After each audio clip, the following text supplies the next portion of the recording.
Gaz Education мэргэжлийн сургалтын төв.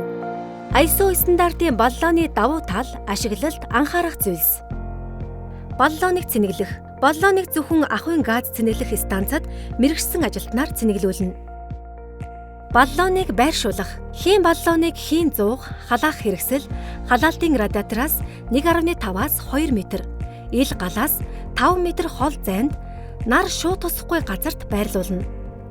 Баллооны хүзүүчин дэх пайзны мэдээлэл. Баллооны дахин давтагдахгүй хувийн дугаар, захиалагч компанийн нэр, хувийн дугаар, туршсан даралт, ажлын даралт, үйлдвэрлэсэн огноо, гангийн чанарын марк, хоосон баллооны жин, баллооны багтаамж, баллооны ган төмрийн зузаан, баллооны стандарт, баллоон дууссан огноо. Хэд халалт, хөрөлтийг зохицуулах, агаар сэлгэх суурь. Ямар баллооныг ашиглаж болохгүй вэ? Баталгаажилтын хугацаа дууссан, хаах хэрэгсэл бүрэн бус. Баллооны их биеийн 3/1 нь бодоггүй. Хүзүүчин дэх бичиглэл буюу пайзгүй. Металл хийцэд өөрчлөлт орсон. Хүзүүч болон суурь гэмтэлтэй, гадаргуун зүсэгдсэн, хонхойсон, цүлхийсэн, цохигдсон. Суурь болон бариул салсан, карантгүй, үйлдвэрийн дардасгүй, ашиглалтын баталгаат хугацаа дууссан баллоон.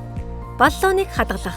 Хийн баллооныг 2-оос дээш давхар бүхий орон сууц, хүний унтаж амрах өрөө, нойл, коридор, байгалийн гэрэлтүүлэггүй өрөө, орц гарц, шатан дээр болон шатны доор, цахилгаан шатны өрөөнд байлгахыг хориглоно. Баллоонд дур мэдэн засвар хийх, карантыг тайлж авах, сэгсрэх, хийн тоног төхөөрөмжөд залгасан баллооныг доош нь харуулан хэвтүүлэх хазаалахыг хориглоно. Баллооныг зөөх, тээвэрлэх. Цэнэглэсэн ахуйн баллооныг хөлгөөнгүй бэхэлж тээвэрлэх буюу тээвэрлэхдээ босоо байлгана. Тээвэрлсэн даруйд баллооныг ашиглаж болохгүй. 15-аас 20 минутын турш амрааж, даралт тогтворчсны дараагаар ашиглана. Баллооныг шидэж, өнхрүүлж, мөргөлдүүлж болохгүй.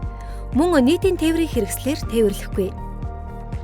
Хэрэглэгч та хийн мэдрэгчийг хэрглэж заншвал учирч болох эрсдлээс бүрэн хамгаалагдана.